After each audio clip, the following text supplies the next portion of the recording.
ಓಂ ಶಾಂತಿ. ಇಂದಿನ ದಿನಾಂಕ 11/2/2025. ಪ್ರಾರ್ಥ ಮುರುಳಿ ಬಾಪ್ತಾದ ಮಧುಬನ. ಮಧುರ ಮಕ್ಕಳೇ, ನಿಮಗೆ ಭಗವಂತನು ಓದಿಸುತ್ತಾರೆ. ನಿಮ್ಮ ಬಳಿ ಜ್ಞಾನ ರತ್ನಗಳಿವೆ. ನೀವು ಈ ಜ್ಞಾನ ರತ್ನಗಳ ವ್ಯಾಪಾರವನ್ನೇ ಮಾಡಬೇಕಾಗಿದೆ. ನೀವಿಲ್ಲಿ ಜ್ಞಾನವನ್ನು ಕಲಿಯುತ್ತೀರಿ, ಭಕ್ತಿಯನ್ನಲ್ಲ.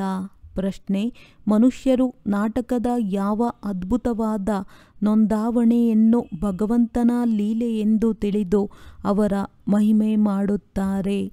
ಉತ್ತರ: ಯಾರು ಯಾರಲ್ಲಿ ಭಾವನೆಯನ್ನಿಡುವರೋ ಅವರಿಗೆ ಆ ಮೂರ್ತಿಯ ಸಾಕ್ಷಾತ್ಕಾರವಾಗುತ್ತದೆ. ಆದ್ದರಿಂದ ಭಗವಂತನು ಸಾಕ್ಷಾತ್ಕಾರ ಮಾಡಿಸಿದರೆಂದು ತಿಳಿಯುತ್ತಾರೆ. ಆದರೆ ಎಲ್ಲವೂ ನಾಟಕದನುಸಾರವೇ ಆಗುತ್ತದೆ.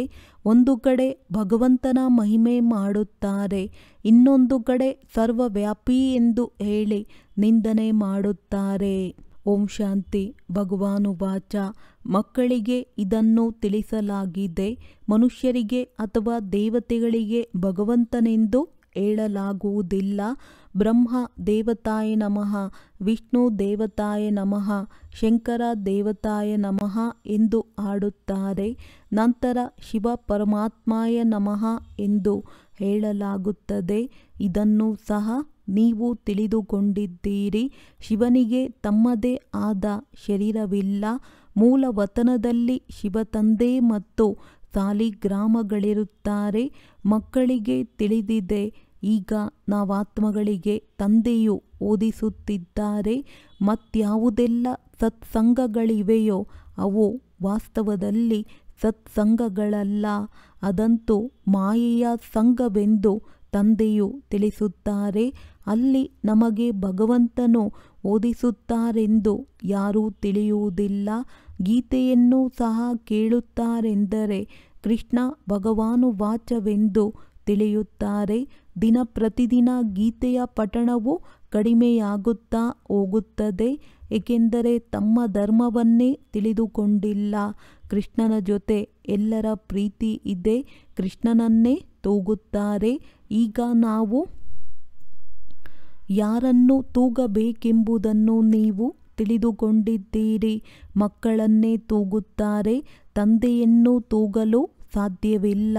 ನೀವು ಶಿವತಂದೆಯನ್ನು ತೂಗುತ್ತೀರಾ, ಅವರಂತೂ ಬಾಲಕನಾಗುವುದಿಲ್ಲ, ಪುನರ್ಜನ್ಮದಲ್ಲಿ ಬರುವುದಿಲ್ಲ. ಅವರು ಬಿಂದುವಾಗಿದ್ದಾರೆ. ಅವರನ್ನೇನು ತೂಗುತ್ತೀರಿ? ಅನೇಕರಿಗೆ ಕೃಷ್ಣನ ಸಾಕ್ಷಾತ್ಕಾರವಾಗುತ್ತದೆ. ಕೃಷ್ಣನ ಬಾಯಲ್ಲಿ ಇಡೀ ವಿಶ್ವವಿದೆ, ಏಕೆಂದರೆ ವಿಶ್ವದ ಮಾಲೀಕನಾಗುತ್ತಾರೆ. ಅಂದಾಗ ವಿಶ್ವರೂಪಿ ಬೆಣ್ಣೆ ಇದೆ. ಅವರು ಪರಸ್ಪರ ಒಡೆದಾಡುವುದೂ ಸಹ ವಿಶ್ವರೂಪಿ ಬೆಣ್ಣೆಗಾಗಿಯೇ ಒಡೆದಾಡುತ್ತಾರೆ. ನಾವು ವಿಜಯಿಗಳಾಗಬೇಕೆಂದು ತಿಳಿಯುತ್ತಾರೆ. ಕೃಷ್ಣನ ಬಾಯಲ್ಲಿ ಬೆಣ್ಣೆಯನ್ನು ತೋರಿಸುತ್ತಾರೆ. ಹೀಗೆ ಅನೇಕ ಪ್ರಕಾರದ ಸಾಕ್ಷಾತ್ಕಾರಗಳಾಗುತ್ತವೆ, ಆದರೆ ಅರ್ಥವನ್ನು ತಿಳಿದುಕೊಂಡಿಲ್ಲ. ಇಲ್ಲಿ ನಿಮಗೆ ಸಾಕ್ಷಾತ್ಕಾರದ ಅರ್ಥವನ್ನು ತಿಳಿಸಲಾಗುತ್ತದೆ. ನಮಗೆ ಭಗವಂತನು ಸಾಕ್ಷಾತ್ಕಾರ ಮಾಡಿಸುತ್ತಾರೆಂದು ಮನುಷ್ಯರು ತಿಳಿಯುತ್ತಾರೆ. ಇದನ್ನು ಸಹ ತಂದೆಯು ತಿಳಿಸುತ್ತಾರೆ. ಯಾರನ್ನು ನೆನಪು ಮಾಡುವರೋ ಅಂದರೆ ತಿಳಿದುಕೊಳ್ಳಿ, ಕೆಲವರು ಕೃಷ್ಣನ ನೌದಾಭಕ್ತಿ ಮಾಡುತ್ತಾರೆ. ಆಗ ಅಲ್ಪಕಾಲಕ್ಕಾಗಿ ಅವರ ಮನೋಕಾಮನೆಯು ಈಡೇರುತ್ತದೆ. ಇದು ಸಹ ನಾಟಕದಲ್ಲಿ ನಿಗದಿಯಾಗಿದೆ. ಭಗವಂತನು ಸಾಕ್ಷಾತ್ಕಾರ ಮಾಡಿಸಿದರೆಂದು ಹೇಳುವುದಿಲ್ಲ. ಯಾರು ಯಾವ ಭಾವನೆಯಿಂದ ಯಾರ ಪೂಜೆಯನ್ನು ಮಾಡುವರೋ ಅವರಿಗೆ ಅವರ ಸಾಕ್ಷಾತ್ಕಾರವಾಗುತ್ತದೆ. ಇದು ನಾಟಕದಲ್ಲಿ ನಿಗದಿಯಾಗಿದೆ. ಅವರು ಸಾಕ್ಷಾತ್ಕಾರ ಮಾಡಿಸುತ್ತಾರೆಂದು ಮನುಷ್ಯರು ಭಗವಂತನ ಮಹಿಮೆಯನ್ನು ಹೆಚ್ಚಿಸಿದ್ದಾರೆ. ಒಂದು ಕಡೆ ಮಹಿಮೆಯನ್ನು ಮಾಡುತ್ತಾರೆ, ಇನ್ನೊಂದು ಕಡೆ ಎಲ್ಲದರಲ್ಲಿ ಭಗವಂತನಿದ್ದಾರೆಂದು ಹೇಳುತ್ತಾರೆ. ಎಷ್ಟೊಂದು ಅಂಧಶ್ರದ್ಧೆಯ ಭಕ್ತಿಯಾಗಿದೆ. ಕೃಷ್ಣನ ಸಾಕ್ಷಾತ್ಕಾರವಾಯಿತು. ಇನ್ನು ನಾವು ಕೃಷ್ಣಪುರಿಯಲ್ಲಿ ಹೋಗುತ್ತೇವೆಂದು ತಿಳಿಯುತ್ತಾರೆ. ಆದರೆ ಕೃಷ್ಣಪುರಿಯು ಎಲ್ಲಿಂದ ಬರುವುದು? ಇದೆಲ್ಲ ರಹಸ್ಯವನ್ನು ತಂದೆಯು ನೀವು ಮಕ್ಕಳಿಗೆ ತಿಳಿಸುತ್ತಾರೆ. ಕೃಷ್ಣಪುರಿಯ ಸ್ಥಾಪನೆಯಾಗುತ್ತದೆ. ಇದು ಕಂಸಪುರಿಯಾಗಿದೆ. ಕಂಸ, ಅಕಾಸುರ, ಬಕಾಸುರ, ಕುಂಭಕರ್ಣ, ರಾವಣ ಇವೆಲ್ಲವೂ ಅಸುರರ ಹೆಸರುಗಳಾಗಿವೆ. ಶಾಸ್ತ್ರಗಳಲ್ಲಿ ಏನೇನನ್ನೋ ಬರೆದಿದ್ದಾರೆ. ಇದನ್ನು ಸಹ ತಿಳಿಸಬೇಕಾಗಿದೆ. ಗುರುಗಳಲ್ಲಿ 2 ಪ್ರಕಾರದವರಿದ್ದಾರೆ. ಮೊದಲನೆಯವರು ಭಕ್ತಿ ಮಾರ್ಗದ ಗುರುಗಳಾಗಿದ್ದಾರೆ. ಅವರು ಭಕ್ತಿಯನ್ನೇ ಕಲಿಸುತ್ತಾರೆ. ಈ ತಂದೆಯಂತೂ ಜ್ಞಾನಸಾಗರನಾಗಿದ್ದಾರೆ. ಇವರಿಗೆ ಸದ್ಗುರುವೆಂದು ಹೇಳಲಾಗುತ್ತದೆ. ಅವರೆಂದು ಭಕ್ತಿಯನ್ನು ಕಲಿಸುವುದಿಲ್ಲ, ಜ್ಞಾನವನ್ನೇ ಕಲಿಸುತ್ತಾರೆ. ಮನುಷ್ಯರು ಭಕ್ತಿಯಲ್ಲಿ ಎಷ್ಟೊಂದು ಖುಷಿಯಾಗುತ್ತಾರೆ, ಡೋಲು ಬಾರಿಸುತ್ತಾರೆ. ಕಾಶಿಯಲ್ಲಿ ನೀವು ನೋಡುತ್ತೀರಿ, ಎಲ್ಲ ದೇವತೆಗಳ ಮಂದಿರಗಳನ್ನು ಮಾಡಿಬಿಟ್ಟಿದ್ದಾರೆ. ಇವೆಲ್ಲವೂ ಭಕ್ತಿ ಮಾರ್ಗದ ಅಂಗಡಿಗಳಾಗಿವೆ. ಭಕ್ತಿಯ ವ್ಯಾಪಾರವಾಗಿದೆ. ನೀವು ಮಕ್ಕಳದ್ದು ಜ್ಞಾನರತ್ನಗಳ ವ್ಯವಹಾರವಾಗಿದೆ. ಇದಕ್ಕೂ ವ್ಯಾಪಾರವೆಂದು ಹೇಳಲಾಗುತ್ತದೆ. ತಂದೆಯು ರತ್ನಗಳ ವ್ಯಾಪಾರಿಯಾಗಿದ್ದಾರೆ. ಯಾವ ರತ್ನಗಳೆಂಬುದನ್ನು ನೀವೇ ತಿಳಿದುಕೊಂಡಿದ್ದೀರಿ. ಯಾರು ಕಲ್ಪದ ಹಿಂದೆ ತಿಳಿದುಕೊಂಡಿದ್ದಾರೆಯೋ ಅವರೇ ಈ ಮಾತುಗಳನ್ನು ತಿಳಿದುಕೊಳ್ಳುತ್ತಾರೆ. ಅನ್ಯರು ತಿಳಿದುಕೊಳ್ಳುವುದಿಲ್ಲ. ಯಾರೆಲ್ಲ ದೊಡ್ಡವರಿದ್ದಾರೆಯೋ ಅವರು ಕೊನೆಯಲ್ಲಿ ಬಂದು ತಿಳಿದುಕೊಳ್ಳುತ್ತಾರೆ. ಬೇರೆ ಧರ್ಮಗಳಲ್ಲಿ ಹೋಗಿ ಸೇರಿದ್ದಾರಲ್ಲವೇ. ಒಬ್ಬ ರಾಜ ಜನಕನ ಕಥೆಯನ್ನು ತಿಳಿಸುತ್ತಾರೆ. ಜನಕನೇ ಮತ್ತೆ ಅನುಜನಕನಾದನು. ಹೇಗೆ ಯಾರ ಹೆಸರಾದರೂ ಕೃಷ್ಣನಾಗಿದ್ದರೆ ನೀನು ಅನುದೈವಿ ಕೃಷ್ಣನಾಗುತ್ತೀಯಾ ಎಂದು ಹೇಳುತ್ತಾರೆ. ಆ ಸರ್ವಗುಣ ಸಂಪನ್ನ ಕೃಷ್ಣನೆಲ್ಲಿ? ಇವರೆಲ್ಲಿ? ಯಾರ ಹೆಸರಾದರೂ ಲಕ್ಷ್ಮಿ ಎಂದಿದ್ದರೆ ಅವರು ಈ ಲಕ್ಷ್ಮೀ ನಾರಾಯಣರ ಮುಂದೆ ಹೋಗಿ ಮಹಿಮೆ ಮಾಡುತ್ತಾರೆ. ಇವರಲ್ಲಿ ಮತ್ತು ನನ್ನಲ್ಲಿ ಅಂತರವೇನಿದೆ ಎಂಬುದನ್ನು ತಿಳಿದುಕೊಳ್ಳುತ್ತಾರೆಯೇ? ಈ ಸೃಷ್ಟಿ ಚಕ್ರವು ಹೇಗೆ ಸುತ್ತುತ್ತದೆ ಎಂದು ನೀವು ಮಕ್ಕಳಿಗೆ ಈಗ ಜ್ಞಾನವಿದೆ. ನೀವೇ 84 ಜನ್ಮಗಳನ್ನು ತೆಗೆದುಕೊಳ್ಳುತ್ತೀರಿ. ಈ ಚಕ್ರವು ಅನೇಕ ಬಾರಿ ತಿರುಗುತ್ತಾ ಬಂದಿದೆ ಎಂದು ನಿಂತು ಹೋಗುವುದಿಲ್ಲ. ನೀವು ಈ ನಾಟಕದಲ್ಲಿ ಪಾತ್ರಧಾರಿಗಳಾಗಿದ್ದೀರಿ. ನಾವು ಈ ನಾಟಕದಲ್ಲಿ ಪಾತ್ರವನ್ನಭಿನಯಿಸಲು ಬಂದಿದ್ದೇವೆ ಎಂಬುದನ್ನಂತೂ ಮನುಷ್ಯರು ಅವಶ್ಯವಾಗಿ ತಿಳಿದುಕೊಳ್ಳುತ್ತಾರೆ. ಆದರೆ ನಾಟಕದ ಆದಿ ಮಧ್ಯ ಅಂತ್ಯವನ್ನು ತಿಳಿದುಕೊಂಡಿಲ್ಲ. ನೀವು ಮಕ್ಕಳು ತಿಳಿದುಕೊಂಡಿದ್ದೀರಿ. ನಾವಾತ್ಮಗಳಿರುವ ಸ್ಥಾನವು ಅತಿ ದೂರಕ್ಕಿಂತ ದೂರವಿದೆ. ಅಲ್ಲಿ ಸೂರ್ಯ ಚಂದ್ರರ ಬೆಳಕು ಇರುವುದಿಲ್ಲ. ಇದೆಲ್ಲವನ್ನು ತಿಳಿದುಕೊಳ್ಳುವಂತಹ ಮಕ್ಕಳು ಸಹ ಬಹುತೇಕ ಮಟ್ಟಿಗೆ ಸಾಧಾರಣ ಬಡವರೇ ಆಗಿರುತ್ತಾರೆ. ಏಕೆಂದರೆ ಭಾರತವೇ ಎಲ್ಲದಕ್ಕಿಂತ ಸಾಹುಕಾರನಾಗಿತ್ತು. ಈಗ ಅದೇ ಎಲ್ಲದಕ್ಕಿಂತ ಬಡ ದೇಶವಾಗಿದೆ. ಸಂಪೂರ್ಣ ಆಟವು ಭಾರತದ ಮೇಲಿದೆ. ಭಾರತದಂತಹ ಪಾವನ ಖಂಡವು ಮತ್ಯಾವುದೂ ಇಲ್ಲ. ಪಾವನ ಪ್ರಪಂಚದಲ್ಲಿ ಪಾವನ ಖಂಡವಿರುತ್ತದೆ, ಮತ್ಯಾವುದೇ ಖಂಡವಿರುವುದಿಲ್ಲ. ತಂದೆಯು ತಿಳಿಸುತ್ತಾರೆ, ಇಡೀ ಪ್ರಪಂಚವೇ ಒಂದು ದ್ವೀಪವಾಗಿದೆ. ಹೇಗೆ ಲಂಕೆಯು ದ್ವೀಪವಾಗಿದೆ. ರಾವಣನು ಲಂಕೆಯಲ್ಲಿದ್ದನೆಂದು ತೋರಿಸುತ್ತಾರೆ. ಈಗ ನಿಮಗೆ ತಿಳಿದಿದೆ, ರಾವಣ ರಾಜ್ಯವಂತೂ ಇಡೀ ಬೇಹದ್ದಿನ ಲಂಕೆಯಲ್ಲಿದೆ. ಇಡೀ ಸೃಷ್ಟಿಯು ಸಮುದ್ರದಲ್ಲಿ ನಿಂತಿದೆ. ಒಂದು ದ್ವೀಪವಾಗಿದೆ. ಇದರಲ್ಲಿ ರಾವಣ ರಾಜ್ಯವಿದೆ. ಇವರೆಲ್ಲ ಸೀತೆಯರು ರಾವಣನ ಬಂಧನದಲ್ಲಿದ್ದಾರೆ. ಆ ಮನುಷ್ಯರಂತೂ ಇದನ್ನು ಹದ್ದಿನ ಕತೆಗಳನ್ನಾಗಿ ಮಾಡಿಬಿಟ್ಟಿದ್ದಾರೆ. ಇದೆಲ್ಲವೂ ವಾಸ್ತವದಲ್ಲಿ ಬೇಹದ್ದಿನ ಮಾತಾಗಿದೆ, ಬೇಹದ್ದಿನ ನಾಟಕವಾಗಿದೆ. ಇದರಲ್ಲಿಯೇ ಮತ್ತೆ ಚಿಕ್ಕ ಚಿಕ್ಕ ನಾಟಕಗಳನ್ನು ರಚಿಸಿದ್ದಾರೆ. ಈ ಸಿನಿಮಾ ಮೊದಲಾದವುಗಳು ಸಹ ಈಗಲೇ ಬಂದಿವೆ. ಆದ್ದರಿಂದ ತಂದೆಗೂ ತಿಳಿಸುವುದರಲ್ಲಿ ಸಹಜವಾಗುತ್ತದೆ. ಇಡೀ ಬೇಅದ್ದಿನ ನಾಟಕವು ನೀವು ಮಕ್ಕಳ ಬುದ್ಧಿಯಲ್ಲಿದೆ. ಸ್ಥೂಲವತನ, ಸೂಕ್ಷ್ಮವತನ ಮತ್ಯಾರ ಬುದ್ಧಿಯಲ್ಲಿರಲು ಸಾಧ್ಯವಿಲ್ಲ. ನೀವು ತಿಳಿದುಕೊಂಡಿದ್ದೀರಿ, ನಾವಾತ್ಮಗಳು ಮೂಲವತನವಾಸಿಗಳಾಗಿದ್ದೇವೆ. ದೇವತೆಗಳು ಸೂಕ್ಷ್ಮವತನವಾಸಿಗಳಾಗಿದ್ದಾರೆ. ಅವರನ್ನು ಫರಿಷ್ಠೆಗಳೆಂದು ಹೇಳುತ್ತಾರೆ. ಅಲ್ಲಿ ಮೂಳೆ ಮಾಂಸದ ಪಂಜರವಿರುವುದಿಲ್ಲ. ಈ ಸೂಕ್ಷ್ಮವತನದ ಪಾತ್ರವೂ ಸಹ ಸ್ವಲ್ಪ ಸಮಯಕ್ಕಾಗಿದೆ. ಈಗ ನೀವು ಬಂದು ಹೋಗುತ್ತೀರಿ, ಇದರ ನಂತರ ಎಂದೂ ಹೋಗುವುದಿಲ್ಲ. ಸೂಕ್ಷ್ಮವತನದ ಪಾತ್ರವು ಮುಗಿಯುತ್ತದೆ. ನೀವಾತ್ಮಗಳು ಮೂಲವತನದಿಂದ ಬರುವಾಗ ಸೂಕ್ಷ್ಮವತನದ ಮೂಲಕ ಬರುವುದಿಲ್ಲ, ನೇರವಾಗಿ ಬರುತ್ತೀರಿ. ಈಗ ಹೋಗುವಾಗ ಸೂಕ್ಷ್ಮವತನಕ್ಕೆ ಹೋಗುತ್ತೀರಿ. ಈಗ ಸೂಕ್ಷ್ಮವತನ ಪಾತ್ರವಿದೆ. ಇದೆಲ್ಲ ರಹಸ್ಯಗಳನ್ನು ಮಕ್ಕಳಿಗೆ ತಿಳಿಸುತ್ತಾರೆ. ನಾನು ಆತ್ಮಗಳಿಗೆ ತಿಳಿಸುತ್ತಿದ್ದೇನೆಂದು ತಂದೆಯು ತಿಳಿಯುತ್ತಾರೆ. ಸಾಧು ಸಂತರು ಯಾರೂ ಸಹ ಈ ಮಾತುಗಳನ್ನು ಅರಿತುಕೊಳ್ಳುವುದಿಲ್ಲ. ಅವರೆಂದೂ ಸಹ ಈ ರೀತಿಯ ಮಾತುಗಳನ್ನಾಡಲು ಸಾಧ್ಯವಿಲ್ಲ. ತಂದೆಯೇ ಮಕ್ಕಳೊಂದಿಗೆ ಮಾತನಾಡುತ್ತಾರೆ. ಕರ್ಮೇಂದ್ರಿಯಗಳಿಲ್ಲದೆ ಮಾತನಾಡಲು ಸಾಧ್ಯವಿಲ್ಲ. ನಾನು ಈ ಶರೀರದ ಆಧಾರವನ್ನು ತೆಗೆದುಕೊಂಡು ನೀವು ಮಕ್ಕಳಿಗೆ ಓದಿಸುತ್ತೇನೆಂದು ಹೇಳುತ್ತಾರೆ. ನೀವಾತ್ಮಗಳ ದೃಷ್ಟಿಯೂ ಸಹ ತಂದೆಯ ಕಡೆ ಹೋಗುತ್ತದೆ. ಇವೆಲ್ಲವೂ ಹೊಸ ಮಾತುಗಳಾಗಿವೆ. ನಿರಾಕಾರ ತಂದೆ, ಅವರ ಹೆಸರು ಶಿವತಂದೆ ಎಂದಾಗಿದೆ.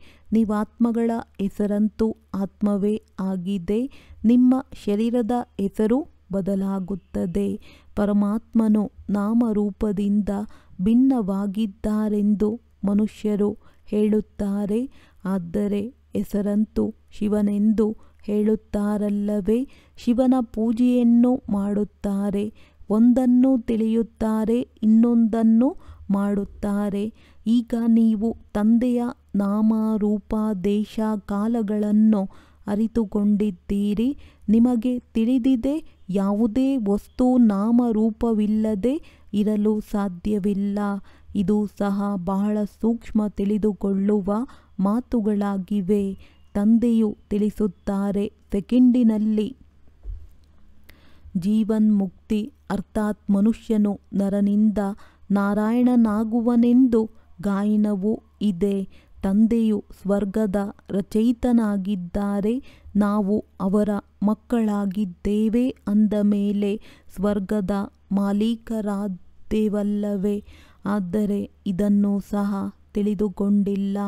ತಂದೆಯು ತಿಳಿಸುತ್ತಾರೆ, ನರನಿಂದ ನಾರಾಯಣನಾಗುವುದು ನಿಮ್ಮ ಲಕ್ಷ್ಯವಾಗಿದೆ, ರಾಜಯೋಗವಾಗಿದೆಯಲ್ಲವೇ.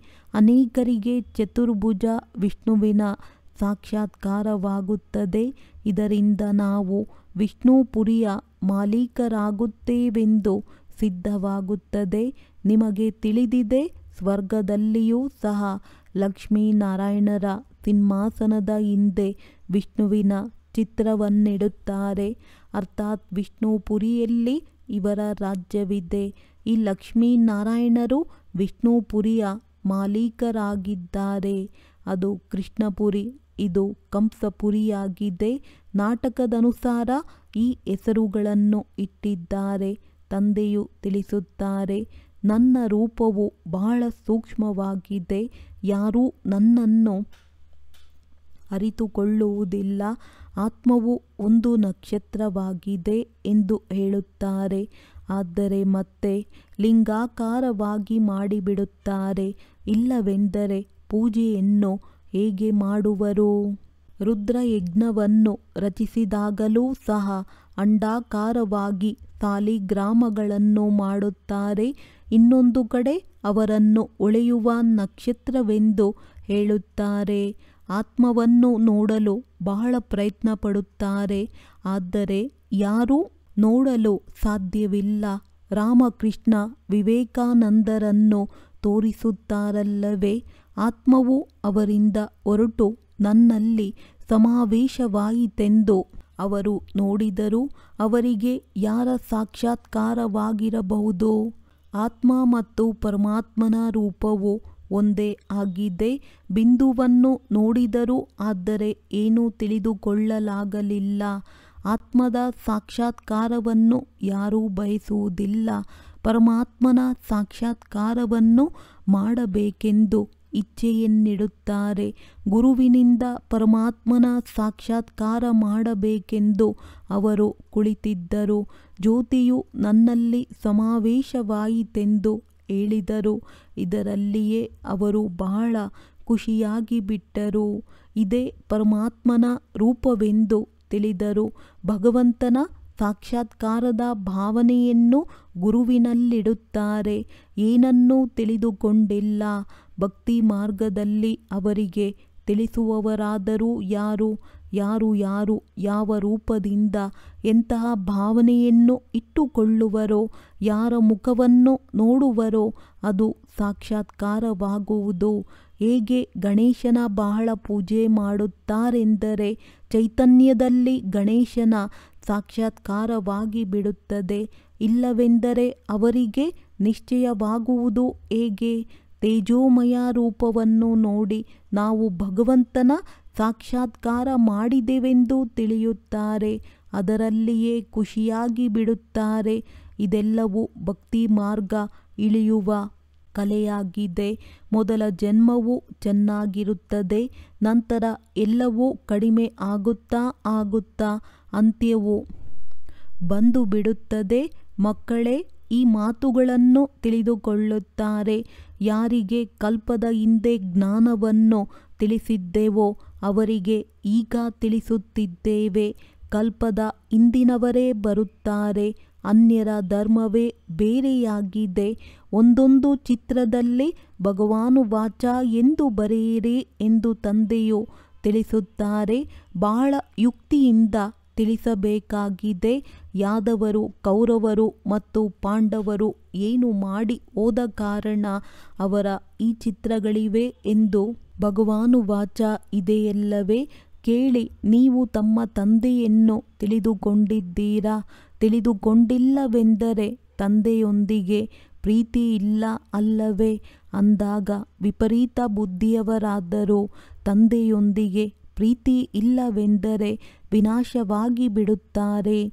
ಪ್ರೀತಿ ಬುದ್ಧಿ ವಿಜಯಂತಿ ಸತ್ಯಮೇವ ಜಯತೆ. ಇದರ ಅರ್ಥವೂ ಸರಿಯಾಗಿದೆ. ತಂದೆಯ ನೆನಪೇ ಇಲ್ಲವೆಂದರೆ ವಿಜಯ ಗಳಿಸಲು ಸಾಧ್ಯವಿಲ್ಲ. ಶಿವ ಭಗವಂತನು ಗೀತೆಯನ್ನು ತಿಳಿಸಿದ್ದಾರೆ. ಅವರೇ ಬ್ರಹ್ಮರವರ ಮೂಲಕ ರಾಜಯೋಗವನ್ನು ಕಲಿಸಿದ್ದರೆಂದು ನೀವು ಸಿದ್ಧ ಮಾಡಿ ತಿಳಿಸುತ್ತೀರಿ. ಇಲ್ಲಂತೂ ಕೃಷ್ಣ ಭಗವಂತನ ಗೀತೆ ಎಂದು ತಿಳಿದು ಪ್ರತಿಜ್ಞೆ ಮಾಡುತ್ತಾರೆ. ಅವರನ್ನು ಕೇಳಬೇಕು. ಕೃಷ್ಣನನ್ನು ಎಲ್ಲಿ ನೋಡಿದರಲ್ಲಿ ಪ್ರತ್ಯಕ್ಷದಲ್ಲಿದ್ದಾರೆಂದು ತಿಳಿಯಬೇಕೋ ಅಥವಾ ಭಗವಂತನನ್ನೋ ಈಶ್ವರನ್ನೋ ಎಲ್ಲ ಕಡೆಯೂ ಇದ್ದಾರೆಂದು ತಿಳಿದು ಸತ್ಯವನ್ನು ಹೇಳಿ ಎಂದು ಹೇಳುತ್ತಾರೆ. ಆದ್ದರಿಂದ ಎಲ್ಲವೂ ತಬ್ಬಿಬ್ಬಾಯಿತು. ಪ್ರತಿಜ್ಞೆಯು ಅಸತ್ಯವಾಗಿ ಬಿಡುತ್ತದೆ. ಸೇವೆ ಮಾಡುವಂತಹ ಮಕ್ಕಳಿಗೆ ಗುಪ್ತ ನಶೆ ಇರಬೇಕು. ನಶೆಯಿಂದ ತಿಳಿಸಿದಾಗ ಸಫಲತೆಯಾಗುವುದು. ನಿಮ್ಮ ವಿದ್ಯೆಯು ಗುಪ್ತವಾಗಿದೆ. ಓದಿಸುವವರು ಗುಪ್ತವಾಗಿದ್ದಾರೆ. ನಾವು ಹೊಸ ಪ್ರಪಂಚದಲ್ಲಿ ಹೋಗಿ ಇಂತಹ ದೇವತೆಗಳಾಗುತ್ತೇವೆ ಎಂದು ತಿಳಿಯುತ್ತೀರಿ. ಮಹಾಭಾರತದ ಯುದ್ಧದ ನಂತರ ಹೊಸ ಪ್ರಪಂಚದ ಸ್ಥಾಪನೆಯಾಗುತ್ತದೆ. ಮಕ್ಕಳಿಗೆ ಈಗ ಜ್ಞಾನವೂ ಸಿಕ್ಕಿದೆ. ಅದನ್ನು ನಂಬರ್ವಾರ್ ಧಾರಣೆ ಮಾಡುತ್ತಾರೆ. ಯೋಗದಲ್ಲಿಯೂ ನಂಬರ್ವಾರ್ ಇರುತ್ತಾರೆ. ನಾವು ಎಷ್ಟು ನೆನಪಿನಲ್ಲಿರುತ್ತೇವೆಂದು ಪರಿಶೀಲನೆ ಮಾಡಿಕೊಳ್ಳಬೇಕು. ತಂದೆಯು ತಿಳಿಸುತ್ತಾರೆ, ಈಗಿನ ನಿಮ್ಮ ಪುರುಷಾರ್ಥವು ಭವಿಷ್ಯದ 21 ಜನ್ಮಗಳಿಗಾಗಿ ಆಗಿಬಿಡುವುದು. ಈಗ ಅನುತ್ತೀರ್ಣವಾದರೆ ಕಲ್ಪಾಂತರವೂ ಅನುತ್ತೀರ್ಣರಾಗುತ್ತಲೇ ಇರುತ್ತೀರಿ. ಶ್ರೇಷ್ಠ ಪದವಿಯನ್ನು ಪಡೆಯಲು ಸಾಧ್ಯವಿಲ್ಲ. ಶ್ರೇಷ್ಠ ಪದವಿಯನ್ನು ಪಡೆಯುವ ಪುರುಷಾರ್ಥವನ್ನೇ ಮಾಡಬೇಕು. ಕೆಲವರು ಸೇವಾ ಕೇಂದ್ರದಲ್ಲಿಯೂ ಬರುತ್ತಿರುತ್ತಾರೆ ಮತ್ತು ವಿಕಾರದಲ್ಲಿ ಹೋಗುತ್ತಿರುತ್ತಾರೆ. ಮತ್ತೆ ಸೇವಾ ಕೇಂದ್ರದಲ್ಲಿ ಬರುತ್ತಾರೆ. ಈಶ್ವರನಂತೂ ಎಲ್ಲವನ್ನೂ ನೋಡುತ್ತಾರೆ, ಅರಿತುಕೊಳ್ಳುತ್ತಾರೆಂದು ತಿಳಿಯುತ್ತಾರೆ. ಎಲ್ಲವನ್ನೂ ಕುಳಿತು ನೋಡಲು ತಂದೆಗೇನಾಗಿದೆ? ನೀವು ಸುಳ್ಳು ಹೇಳುತ್ತೀರಿ. ವಿಕರ್ಮವನ್ನು ಮಾಡುತ್ತೀರೆಂದರೆ ನಷ್ಟ ಮಾಡಿಕೊಳ್ಳುತ್ತೀರಿ. ಇದನ್ನು ನೀವೂ ಸಹ ತಿಳಿದುಕೊಳ್ಳಬಹುದು. ನಾನು ಮುಖ ಕಪ್ಪು ಮಾಡಿಕೊಂಡರೆ ಶ್ರೇಷ್ಠ ಪದವಿಯನ್ನು ಪಡೆಯಲು ಸಾಧ್ಯವಿಲ್ಲ ಅಂದಾಗ ತಂದೆಯು ಎಲ್ಲವನ್ನೂ ಅರಿತುಕೊಂಡರೆಂದರೂ ಸಹ ಒಂದೇ ಮಾತಾಯಿತು. ಆದರೆ ಅವರಿಗೆ ಇದೆಲ್ಲದರ ಅವಶ್ಯಕತೆ ಏನಿದೆ? ನಾನು ಇಂತಹ ಕರ್ಮ ಮಾಡುವುದರಿಂದ ದುರ್ಗತಿಯನ್ನು ಹೊಂದುತ್ತೇನೆಂದು ತಮ್ಮ ಹೃದಯವು ಹೇಳಬೇಕು. ತಂದೆ ಏಕೆ ತಿಳಿಸುವುದು? ಆ ನಾಟಕದಲ್ಲಿದ್ದರೆ ತಂದೆಯು ತಿಳಿಸುತ್ತಾರೆ. ತಂದೆಯೊಂದಿಗೆ ಮುಚ್ಚಿಡುವುದೆಂದರೆ ತಮ್ಮ ಸತ್ಯನಾಶ ಮಾಡಿಕೊಳ್ಳುವುದಾಗಿದೆ. ಪಾವನರಾಗುವುದಕ್ಕಾಗಿ ತಂದೆಯನ್ನು ನೆನಪು ಮಾಡಬೇಕಾಗಿದೆ. ನಾವು ಬಹಳ ಚೆನ್ನಾಗಿ ಓದಿ ಶ್ರೇಷ್ಠ ಪದವಿಯನ್ನು ಪಡೆಯಬೇಕೆಂಬ ಚಿಂತೆಯೇ ನಿಮಗಿರಬೇಕು. ಯಾರೋ ಸತ್ತರೋ ಅಥವಾ ಬದುಕಿದರೂ ಅವರ ಚಿಂತೆಯೆಲ್ಲ ತಂದೆಯಿಂದ ಆಸ್ತಿಯನ್ನು ಹೇಗೆ ತೆಗೆದುಕೊಳ್ಳುವುದು ಎಂಬ ಚಿಂತೆ ಇರಬೇಕು. ಅಂದಾಗ ಯಾರಿಗಾದರೂ ಸ್ವಲ್ಪದರಲ್ಲಿಯೇ ತಿಳಿಸಬೇಕಾಗಿದೆ. ಒಳ್ಳೆಯದು. ಮಧುರಾತಿ ಮಧುರ ಅಗಲಿ ಹೋಗಿ ಮರಳಿ ಸಿಕ್ಕಿರುವ ಮಕ್ಕಳ ಪ್ರತಿ ಮಾತ್ಪಿತಾ ಬಾಪ್ ದಾದಾರವರ ನೆನಪು, ಪ್ರೀತಿ ಹಾಗೂ ಸುಪ್ರಭಾತ. ಆತ್ಮಿಕ ತಂದೆಯ ಆತ್ಮಿಕ ಮಕ್ಕಳಿಗೆ ನಮಸ್ತೆ. ಧಾರಣೆಗಾಗಿ ಮುಖ್ಯ ಸಾರ: ಗುಪ್ತ ನಶೆಯಲ್ಲಿದ್ದು ಸೇವೆ ಮಾಡಬೇಕಾಗಿದೆ. ಮನಸ್ಸು ತಿನ್ನುವಂತಹ ಯಾವುದೇ ಕರ್ಮವನ್ನು ಮಾಡಬಾರದು. ತಮ್ಮ ಪರಿಶೀಲನೆ ಮಾಡಿಕೊಳ್ಳಬೇಕಾಗಿದೆ. ನಾವು ಎಷ್ಟು ಸಮಯ ನೆನಪಿನಲ್ಲಿರುತ್ತೇವೆ? ಸದಾ ಇದೇ ಚಿಂತನೆ ಇರಲಿ. ನಾವು ಚೆನ್ನಾಗಿ ಓದಿ ಶ್ರೇಷ್ಠ ಪದವಿಯನ್ನು ಪಡೆಯಬೇಕು. ಯಾವುದೇ ವಿಕರ್ಮ ಮಾಡಿ ಸುಳ್ಳು ಹೇಳಿ ತಮ್ಮ ನಷ್ಟ ಮಾಡಿಕೊಳ್ಳಬಾರದು. ವರದಾನ: ಮನ್ಮನಾಭವದ ಮಹಾಮಂತ್ರದ ಮೂಲಕ ಸರ್ವ ದುಃಖಗಳಿಂದ ದೂರವಿರುವಂತಹ ಸದಾ ಸುಖ ಸ್ವರೂಪ ಭವ. ಯಾವಾಗ ಯಾವುದೇ ಪ್ರಕಾರದ ದುಃಖ ಬಂದರೆ ಮಂತ್ರ ಹೇಳಿ ಅದರಿಂದ ದುಃಖ ಓಡಿ ಹೋಗುವುದು. ಸ್ವಪ್ನದಲ್ಲಿಯೂ ಸ್ವಲ್ಪವೂ ಸಹ ದುಃಖದ ಅನುಭವ ಆಗಬಾರದು.